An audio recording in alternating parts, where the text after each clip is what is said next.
Okay, this is not the Biden administration student loan debt plan. This is another loan forgiveness option that could potentially wipe out your entire student loan balance. This is not a scam. I actually just got an email about this at work. The thing is, there is a limited time waiver that will allow applicants that weren't eligible before to qualify for this loan forgiveness plan now. The deadline for the waiver is the end of this month, 31 October 2022. So in this video, I'm going to give you all the details on the public service loan forgiveness option, who qualifies, how to apply, and everything that you need to do before the 31st to take advantage of this waiver if you did not previously qualify. So stay tuned. Sometimes giving up can make it grow, can make it grow, can make it grow.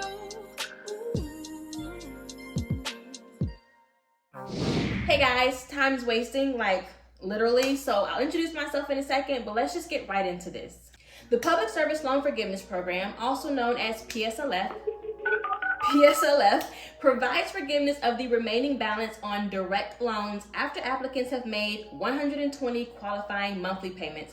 Basically, once you've made 10 years worth of payments, you can qualify for this program, but you do have to meet certain criteria. In order to qualify for PSLF, you must be employed by a U.S. federal, state, local, or tribal government organization or a not-for-profit organization. And please note that federal service does include those serving in the U.S. military, as well as full-time AmeriCorps or Peace Corps volunteers. You must work full-time for the agency or organization, you must have direct loans, and you must have made 120 qualifying payments, and that is 120 monthly payments. Paying more does not count. You cannot make more than one payment in a month. It's not going to speed up the process. Y'all, they're trying to forgive a little bit of student loans. They ain't going to let you cheat. And the clock for repayment starts after you are no longer in school status or within that grace period. They only count the payments made starting after that point.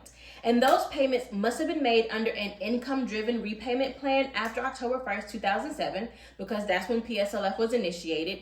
You can't be on an extended repayment plan or the standard repayment plan. And to be honest, under a standard plan, it wouldn't matter because after 10 years, there wouldn't be a balance to forgive anyway. So it has to be under an IDR or income-driven repayment plan. If you're not sure if your employment qualifies, you can check if your employer fits the bill on studentaid.gov, and I will have the link and any other resource that I mentioned in the description box. But you must be working for a qualifying employer at the time you submit the form for forgiveness and at the time the remaining balance on your loan is forgiven.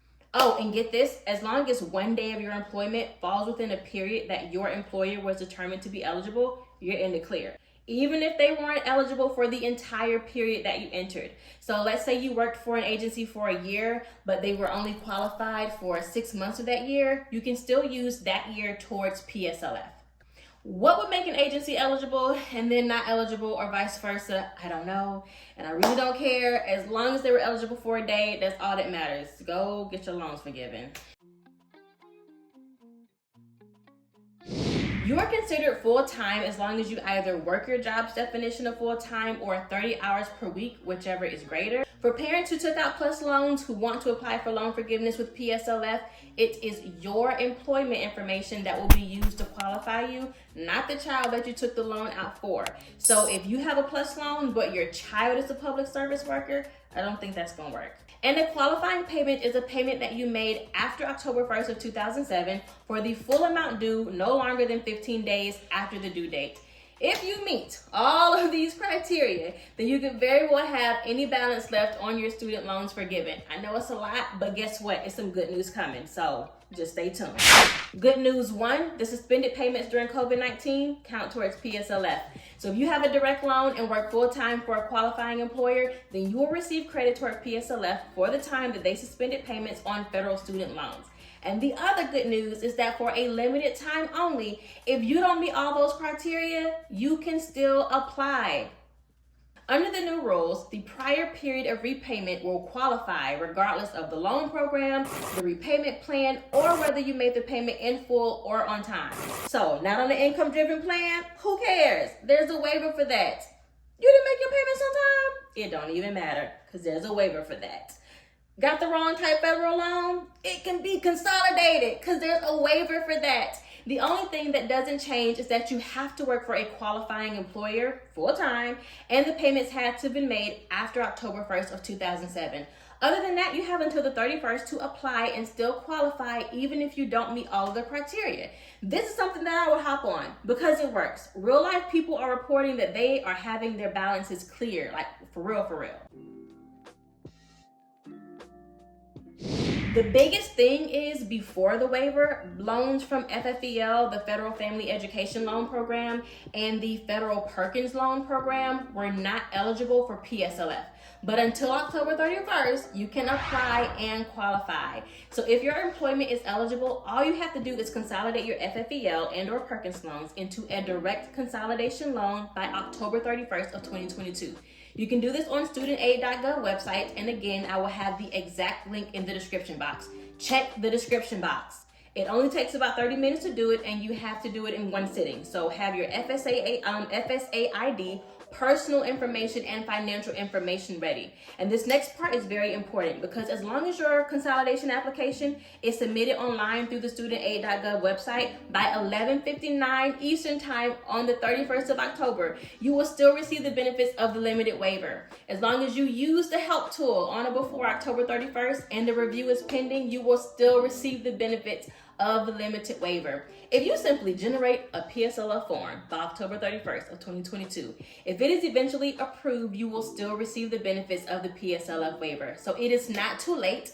So many people are taking advantage of this that there is an understandable backlog on the processing office. So as long as you do any of this on or before 31 October of 2022, you will receive the benefits. Please just do whatever you gotta do, but do it before the 31st of October of this month.